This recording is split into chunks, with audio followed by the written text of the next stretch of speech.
I'm so glad you're here today. I miss seeing you. Today I'm going to be reading Make Way for Ducklings by Robert McCloskey.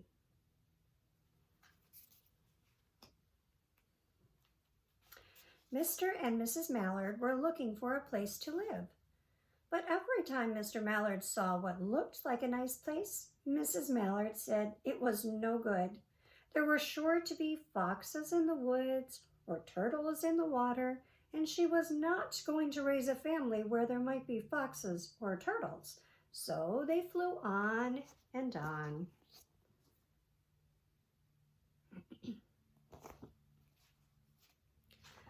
When they got to Boston, they felt too tired to fly any further. There was a nice pond in the public garden with a little island on it. The very place to spend the night, quacked Mr. Mallard. So down they flapped. The next morning they fished for their breakfast in the mud at the bottom of the pond, but they didn't find much.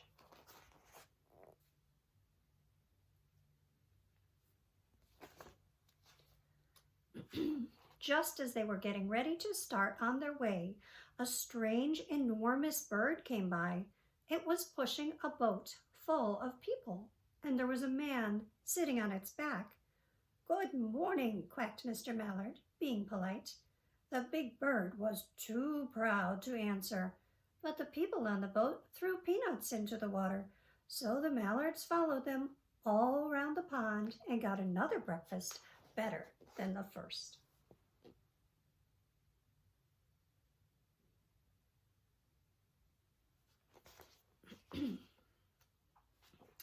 "I like this place," said Mrs. Mallard as they climbed out on the bank and waddled along. "Why don't we build a nest and raise our ducklings right in this pond?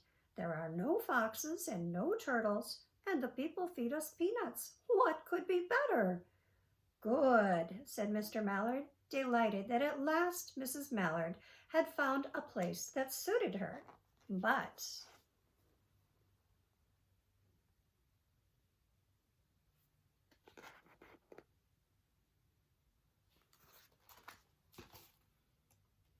"Look out!" squawked Mrs. Mallard, all of a dither. "You'll get run over!" And when she got her breath, she added, "This is no place for babies, with all those horrid things rushing about. We'll have to look somewhere else." Oh my, what happened? A bicycle ran by them. So they flew over Beacon Hill and round the State House, but there was no place there.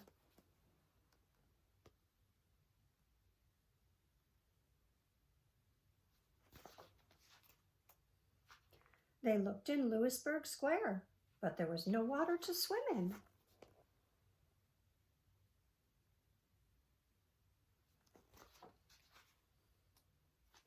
Then they flew over the Charles River. "Oh, this is better," quacked Mr. Mallard. "That island looks like a nice, quiet place, and it's only a little way from the public garden." "Yes," said Mrs. Mallard, remembering the peanuts. "That looks like just the right place to hatch ducklings."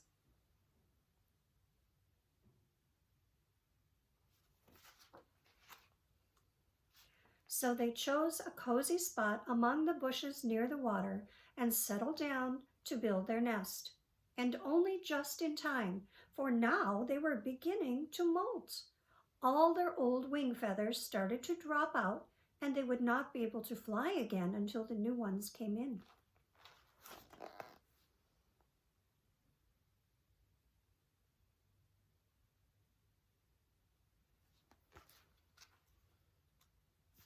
But of course they could swim, and one day they swam over to the park on the river bank, and there they met a policeman called Michael. Michael fed them peanuts, and after that the Mallards called on Michael every day.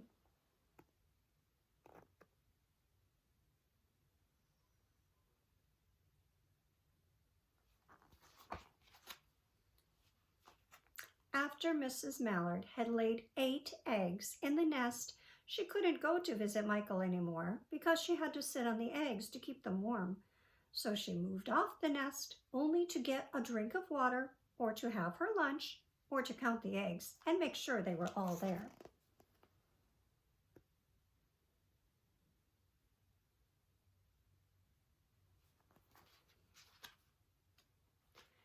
One day the ducklings hatched out.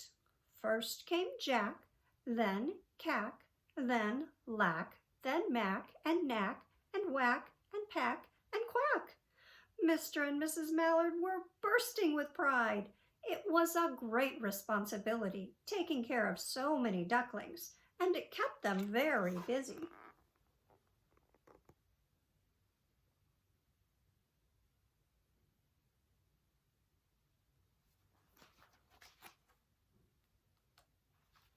One day Mr. Mallard decided he'd like to take a trip to see what the rest of the river was like further on.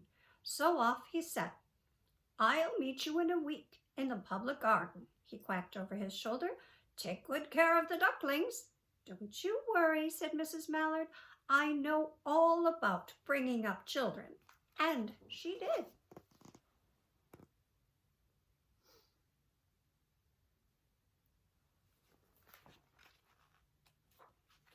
She taught them how to swim and dive.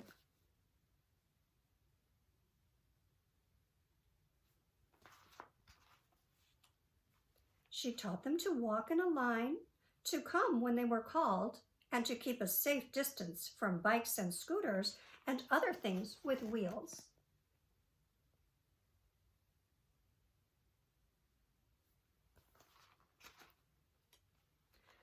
When at last she felt perfectly satisfied with them, she said one morning, "Come along, children, follow me." Before you could wink an eyelash, Jack, Cack, Lack, Mack, Knack, Whack, Pack, and Quack fell into line, just as they had been taught. Mrs. Mallard led the way into the water, and they swam behind her to the opposite bank.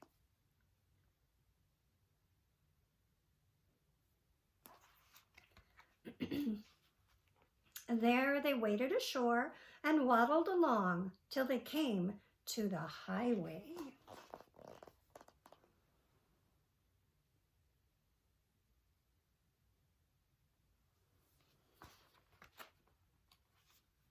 Mrs. Mallard stepped out to cross the road.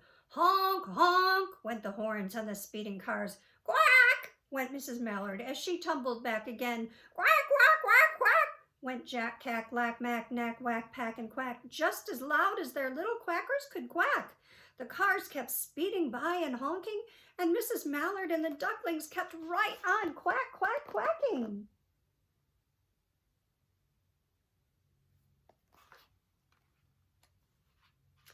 They made such a noise that Michael came running, waving his arms and blowing his whistle.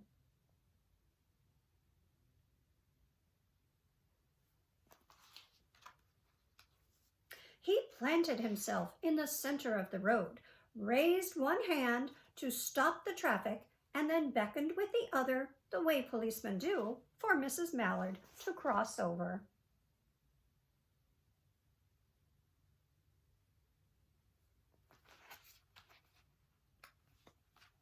As soon as Mrs. Mallard and the ducklings were safe on the other side and on their way down Mount Vernon Street, Michael rushed back to his police booth.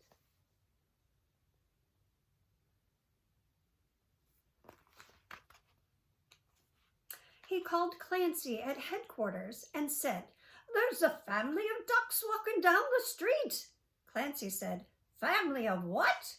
"Ducks," yelled Michael. "Send a police car, quick."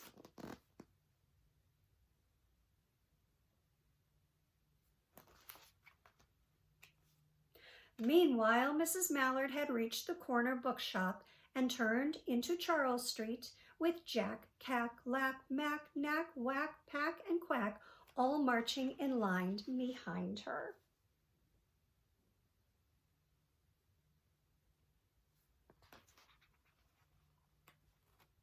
Everyone stared. An old lady from Beacon Hill said, "Isn't it amazing?" And the man who swept the street said, "Well, now ain't that nice?" And when Mrs. Mallard heard them, she was so proud she tipped her nose in the air and walked along with an extra swing in her waddle.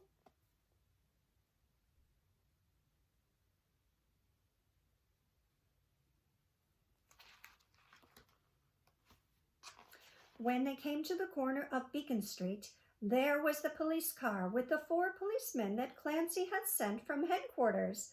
The policemen held back the traffic so Mrs. Mallard and the ducklings could march across the street.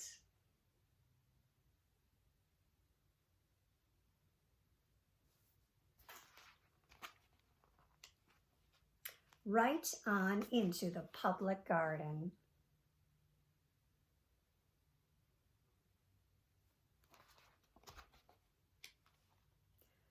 Inside the gate, they all turned around to say thank you to the policeman, and the policeman smiled and waved goodbye.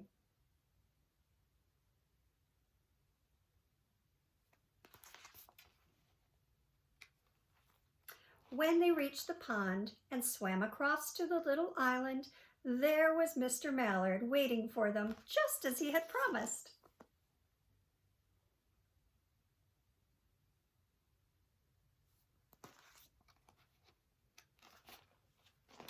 The ducklings liked the new island so much they decided to live there. All day long they follow the swan boats and eat the peanuts.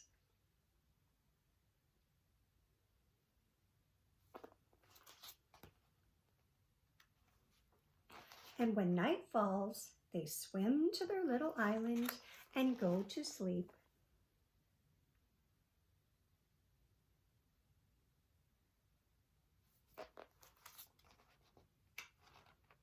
And that's the end of the story. Did you like it? If it's springtime where you are, you might see some ducklings. You might even see a whole family, just like Mr. and Mrs. Mallard had. They had 8 babies. That would be a lot of babies to take care of, wouldn't it? Not very many people have 8 children. Some do, but not too many. But this duck family had 8 babies that they had to be responsible for, and they had to go through some dangerous things and adventures, didn't they? I liked reading about that. It was nice that they had some helpers. The policemen helped them get across those busy streets. And it is important to be very careful when you cross the street, as you probably know already. I love you so much. I hope you're having a wonderful day. See what you can see when you look outside today. You might see some birds, maybe not ducklings, but maybe other kinds of birds. I hope you just have a wonderful day. I'll be thinking about you. I love you so much. I hope to see you soon. I'm going to blow you a kiss. Mwah!